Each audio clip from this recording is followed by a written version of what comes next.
Man, there are things to talk about, not what we were expecting to talk about. Hall of Famer Chael, Sonnen, and Anthony Lionheart-Smith. I'm Brendan Fitzgerald. We were supposed to see the baddest man on the planet officially crowned. Tom Aspinall in defense of his undisputed heavyweight title for the first time. Ciryl Gane trying for it.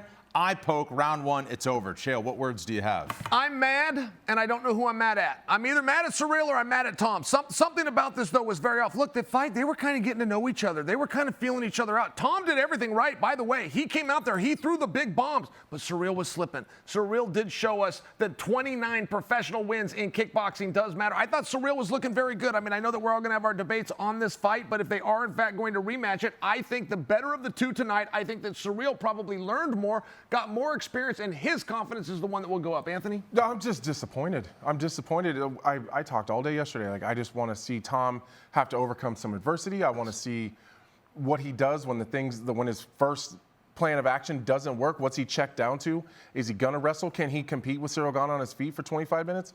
And I don't get any of those answers, and just like everybody at home, I'm disappointed.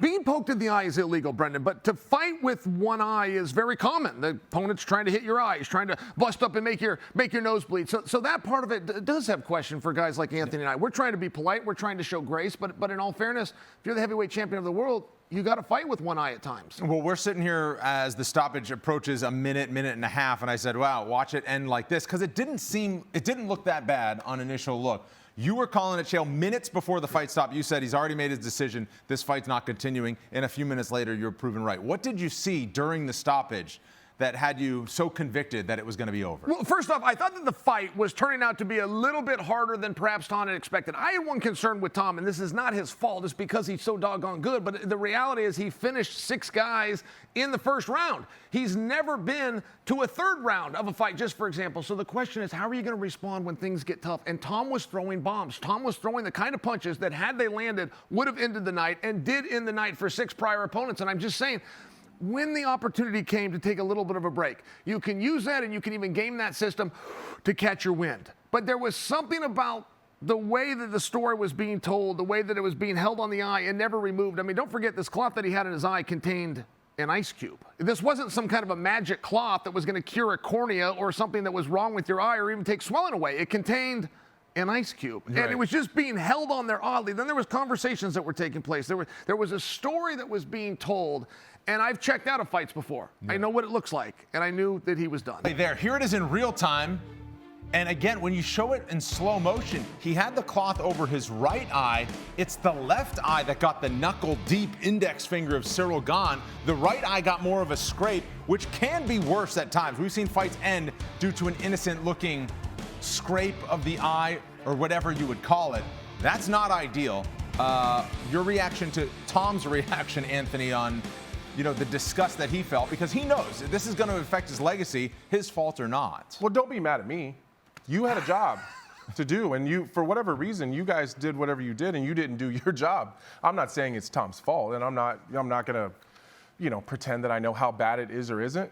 I think Chael made a poetic point that you have to be used to or willing to fight with one eye. I did it in Singapore.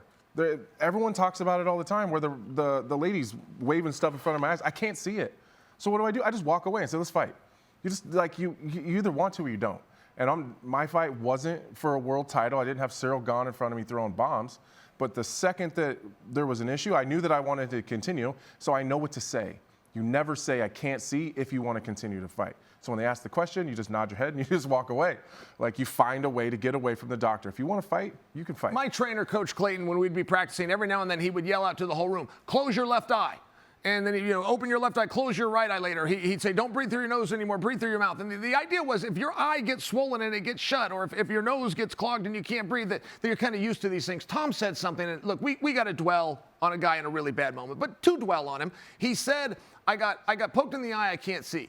If you got poked in the eye and you're injured, we have a totally different conversation. If you get poked in the eye and you can't see, generally in our sport, that's just something you've got to push through. In terms of the first few minutes of the fight, like DC acknowledged, Laura Sanko talked about on the broadcast, they had a real fight going. Anthony, to your point yesterday and all in the build-up to this fight, your pick was Ciryl Gane, and it was going how you thought it might go for the challenger. Yeah, he had a mirror of himself in front of him, and it was a bit uncomfortable. He had a guy that wasn't standing still. We talked yesterday about the majority of Tom Aspinall's opponents stay right there on the center line and hope that they can block or take the shot, and typically they can't. Ciryl Gane is not going to stay on the center line, so when Tom starts to throw, Ciryl dips, and he's gone. Well, then Tom was starting to struggle with that. Now, in the next 20 minutes, was he going to be able to figure that out? I don't know. But typically, you're at your best in the first round, especially when you weigh 260 pounds and you carry all that muscle and size and weight. I don't know that he was going to get better in the next 20 minutes, but maybe he could make some adjustments, slow down. But he was also fighting like a guy that was in a 2-round fight. He was kind of sprinting. And just to add to Anthony's point, the story of this fight going in, according to all the people that thought they knew, was that Tom was going to take him down and be able to keep him there. And he wasn't close. No, he wasn't even close. Ciryl did a very good job laterally. Ciryl didn't just back up. He didn't just come forward and plant his feet. Ciryl, really, for a heavyweight, he moves very well. I thought this was a very beautiful performance by Ciryl. And his defense was on point. I mean, Tom was fast. Tom was throwing some bombs really fast. Ciryl was just slipping him. I mean, he was showing that professional kickboxing. I think that Cyryl's stock went up a little bit. Well, and there was one takedown. One takedown attempt. Yep. Wasn't even close. Right. And they don't get closer as time goes on. And what did you take from the fact that he didn't continue to go for that? Did you think that he would readjust and go for it in the later rounds, or did you think that feel it right away. Right. You feel it right away. That was a sign to you. If you take a shot and you're not close and those hips are too strong and they're meeting you and he's making the right adjustments and he turns and then you're kind of just stuck out there, you know right away, I don't want to probably do that too many more times. And it's not worth it. Like, you're gonna use your energy. You're gonna use more of your conditioning and your gas than it's worth. There's no reason to do that 2 or 3 more times. You can pretty much say at some point, all right, I'm probably not going to get one of those. And Tom's commitment to knock him out did go up after that failed takedown attempt. I mean, he started really throwing with everything. Ciryl really did a good job of protecting himself. I know I keep saying that, but he really did show that even in 2 minutes and 33 seconds. It's harder to do than I think we give credit for. Yes, it's harder to not take those shots than we probably talk about. So when you go for that takedown, though, when you get stuffed and you start doing the math of, do I want to set him up and go for another takedown, or am I so far away? That's when you really start swinging hard. And I think that Tom did feel a little bit of, whoa, this guy's a little better than some people gave him credit. I mean, it was a 3.5 to 1. Yeah. Tom was a favorite. Tom pushed back on that in the media all week. He said, wait a minute, this guy's my hardest challenge, and I think that proved to be true. What we knew is after this fight ended, a lot of the conversation was immediately going to shift to what's next, Jones, Pereira. Now it's all of a sudden this fight again, this build-up again. It seems to be as simple as that, Anthony, does it not? It has to. It was unintentional. Ciryl was nothing but kind on the. Sometimes I think some of those decisions get made in the interviews. Mm-hmm. If he's if he's not as graceful possibly about it, and maybe Tom was more graceful, maybe they could find their way to something else. This seems to be the fight. Then I'll tell you what the narrative is going to be tomorrow. Let's hear it. Is that Tom Aspinall was in a fight that was harder than he thought it was going to be, like Chael historically talks about, and look for a way out. That's going to be the narrative. That's not what I'm saying. I would never say that. But that's what everybody else is going to say. And I think we got a little bit closer as fans to making Jones and Pereira real. I think that fight got a little bit closer. I think the great winner of tonight, or loser rather, was Volkov. I think Volkov thought he found himself in a #1 contenders match, which a few people tried to help him get to because they thought he did so with Ciryl.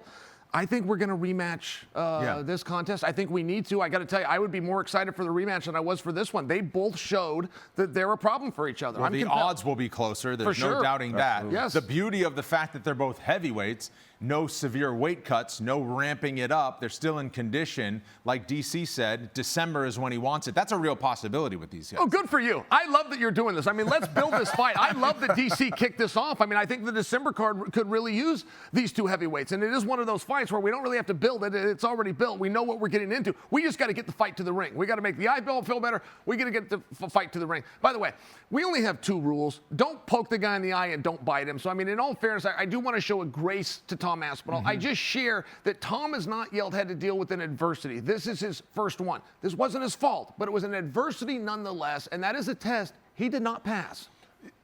I'm excited for this fight to be as soon as possible for one reason. I wanted to see what the result is right now.